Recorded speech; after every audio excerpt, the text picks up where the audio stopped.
Yo, welcome back today. I know I have been on a little bit of a hiatus, but life calls sometimes. But today we're going to be talking about weapons, African weapons. Yes, I love this. This is one that I got not too long ago, but as I just said, today we're going to be talking about an African weapon called the Akrafena. Today we're going to be talking about Akrafena. The Akrafena is a Akan sword, and it was used during the Ashanti Empire, and it's all used to present day today. And it's been around since the I would say mid 1600s, so 1650-ish and on, and maybe even before that. And it was used in war. It was a war sword, and they carried it. It had the different symbols on it, which conveyed different messages as well. And when they carried it, they would embed, before they took it to war, they would embed certain adinkra symbols in it. And these symbols invoked a message, a specific message. And the message could mean war, the message could mean friendship, it could mean patience, whatever it might be. But it was a message that was conveyed. And the sword has three parts. It has a blade. And usually the blade was made of some kind of metal, such as iron or,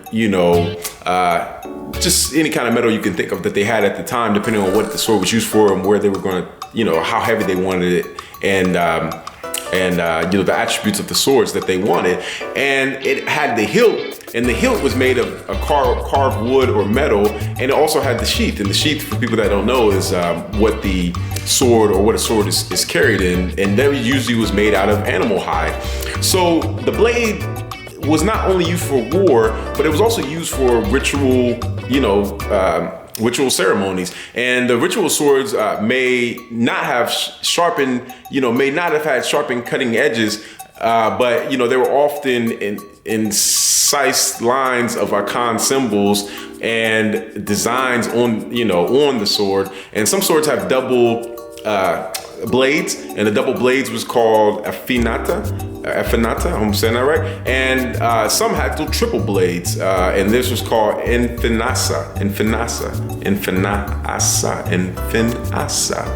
And these were, the ceremony blades, and sometimes they had, like I said, one blade, two blade, or three blades. So, these swords and ceremony swords had certain expressive messages. They had messages that they were trying to convey to whoever saw them, to whoever was going, to whoever the sword was being given to, in whatever scenario it might have been. But they had different messages that they were trying to express. So, for example, they have a sword called now let me hope I can pronounce this right,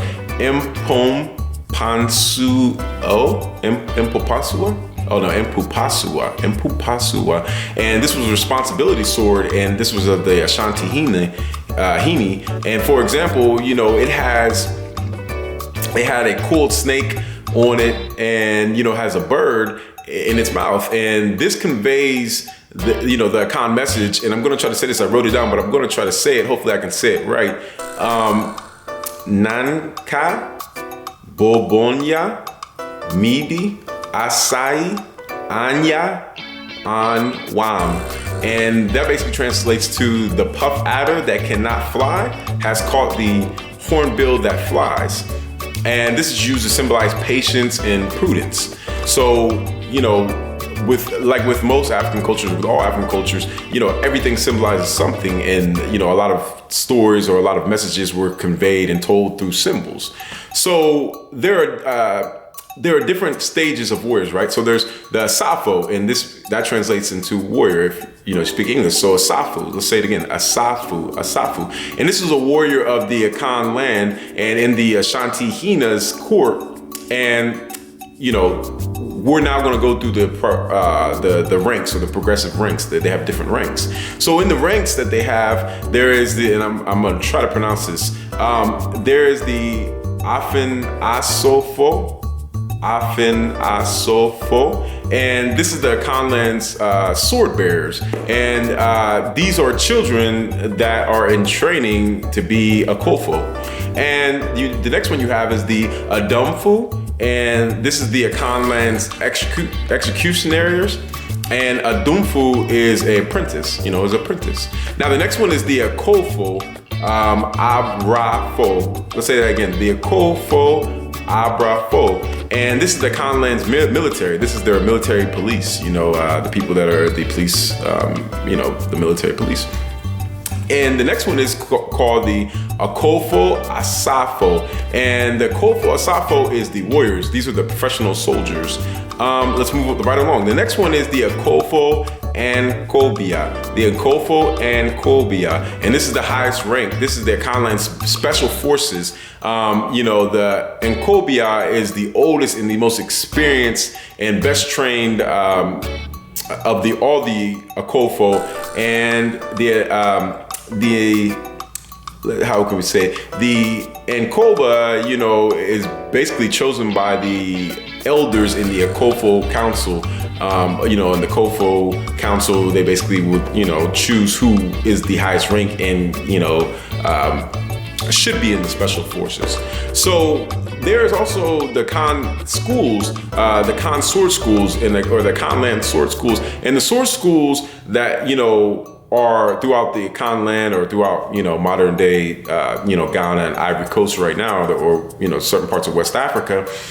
They hold the techniques and the writings of the original swords practitioners in the past, which is pretty dope. It's pretty dope. Like, I want to go see that one day. I think that would be pretty nice.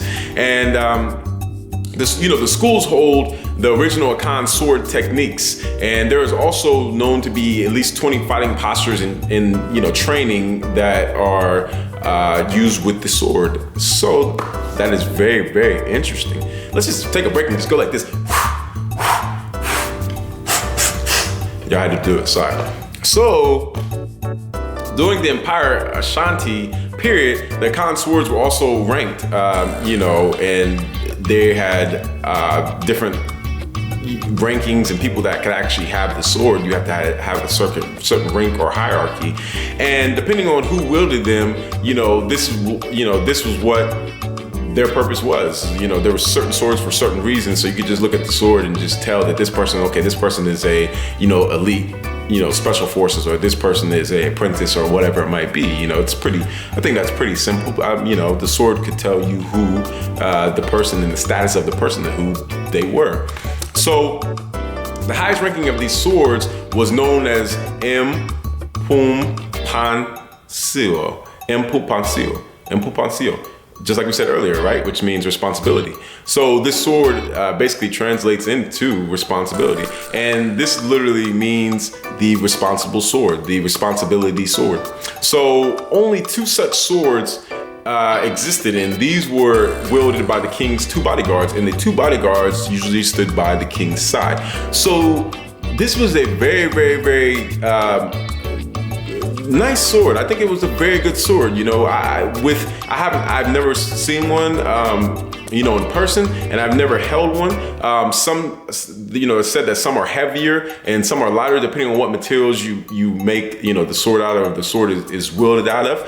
But there are very, very, very long line of ancient African weapons and swords and spears and shields and just all kind of different kind of weapons throughout Africa. And I think a lot of people don't really know of African weapons other than, the typical, stereotypical, spears and shield.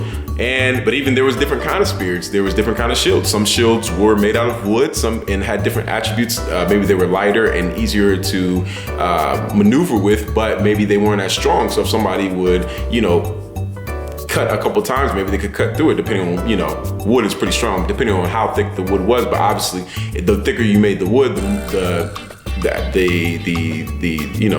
the nature of the shield would change, and maybe, it would be too heavy. So therefore it wouldn't be as mobile, or you couldn't be as mobile at the cost of more defense, if that makes any sense. So we gotta understand there's so many different kind of weapons, and this is just a introduction and look into one of these swords that I'm really interested in. I hope one day I could get one. It would be nice if I could go get one made. I think that would be really nice with Adinka symbols on it, or maybe I could buy one. And I want to start practicing with it because pretty soon I'm going to start doing capoeira again, which is the Afro-Brazilian fighting style.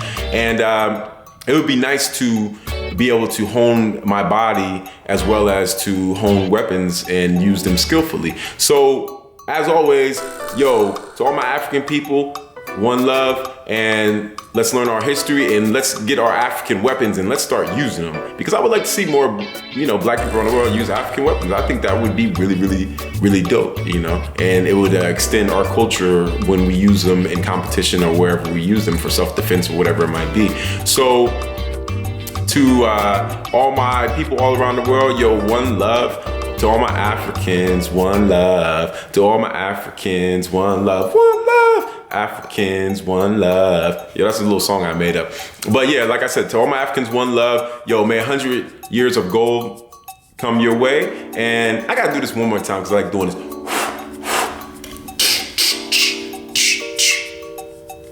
Peace.